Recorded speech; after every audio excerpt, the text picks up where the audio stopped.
Super, சீக்கிரமாக காய்ச்சிருச்சு. இழந்த பழம், உதக்காய்.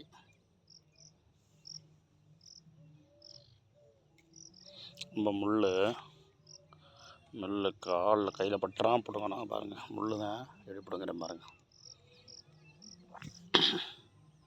கொஞ்சம் தான் 1-2 காய்ச்சிருக்கு.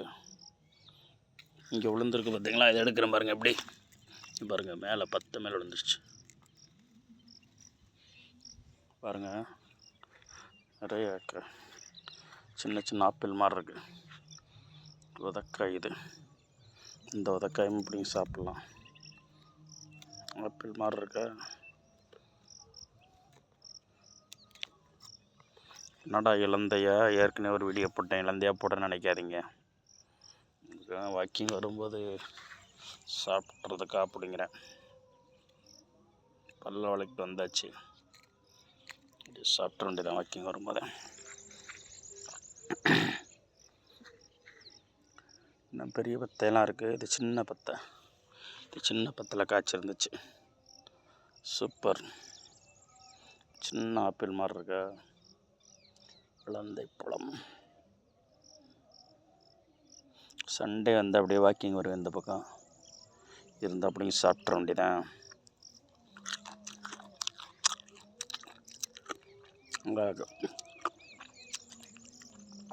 குருவி கடிச்சது பாருங்க. குருவி கடிச்சிருக்கு பாருங்களா.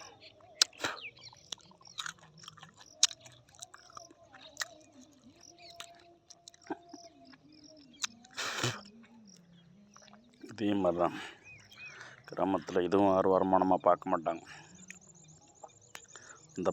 அந்த பக்கம் போகிறவங்க வரவங்க பிடிங்கி சாப்பிட வேண்டியதான். நகர்ப்புறத்துலேருந்து வர்றவங்களுக்கு ரொம்ப ஆச்சரியமாக இருக்கும். கிராமத்தில் எதுவும் பெருசாக எடுத்துக்க மாட்டாங்க. இதெல்லாம் பெரிய பத்தை. 1 மாதம் 2 மாதம் ஆகும்.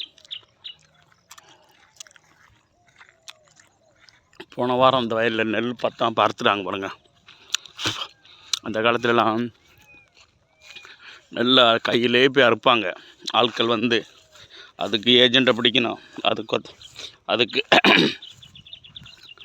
ஒருத்தர் இருப்பார். அவர் தான் எல்லா ஆட்களும் கூட்டிகிட்டு வருவார். அவர் மூலமாக தான் அறுத்து வரிசையாக நின்று அறுத்து முடித்து போய் பாறையில் போட்டு அடிப்பாங்க. அப்புறம் அந்த நெல் மிச்ச நெல் விழுந்திருக்காத நெல்லுக்கு நைட்டு பூரா மாடை வச்சு ஓட்டி, மாடை பின்னாடியே நடந்துட்டு 4-5 மாடை பூட்டி அதை அப்படியே சுற்ற விட்டுக்கிட்டே இருக்கணும். நைட்டு பூரா விழுந்து காலையில் திரும்ப உதறுவாங்க. அது மிச்ச நெல்லெல்லாம் அதில் விழுகும். அந்த நெல்லை பூரா படப்பில் போட்டுருவாங்க. அந்த நெல்லை படப்பில் வச்சு மாடுகளுக்கு இறக்கி போகும். இந்த வட்டம் பாருங்களேன், இப்போயும் மெஷின் போயிடுது உள்ள. அப்போயே அந்த மெஷினு நெல் தனியாக வைக்கோல் தனியாக போயிடும். வைக்கோலை தனியாக கட்டாக சின்ன மெஷினே கட்டிடுது. இப்போ வைக்கோலை காலங்கள் மாறி போயிட்டுருக்கு பார்த்தீங்களா? இப்போ பாருங்கள், செல்லுலேயே அங்கேயே வயலில் பார்த்து வீடியோ எடுத்து அப்லோட் பண்ணிக்கிட்டே இருக்கேன் பாருங்கள். அதான் காலம் வளர்ந்து போயிட்டுருக்க மாதிரி நம்மளும் போயிட்டே இருக்கணும். வாழ்க்கை காலில் முன்னேற வந்துருச்சு. கிராமத்தில் வேலை ஆட்கள் கூலியும் கூடிருச்சு. அதனால் எல்லாம் மிஷினரியாக மாறிக்கிட்டு வருது. காலம் போயிட்டே இருக்குது. அதோடு நம்மளும் சேர்ந்து போவோம். Good morning. போன வாரம் பார்த்தேன், நெல்லை பறிஞ்சோடு அரிஞ்சு பார்த்துட்டாங்க. இனி அறுவடை ஆயிரும் கிராமத்தில். தை பொங்கல் வருது இல்லையா? நல்ல அறுவடை. நல்ல இந்த இடம் கொஞ்சம் மழையெல்லாம் பரவாயில்ல, நல்ல விளைச்சல் ஓடிட்டுருக்கும். நல்ல செலவு அதிகம்தான். இருந்தாலும் பாரம்பரியத்தை காப்பாற்றுறக்கு அந்த விவசாயத்தை கண்டினியூ பண்ணி பார்க்குறாங்க. எல்லோருக்கும் advance happy Pongal. Good morning.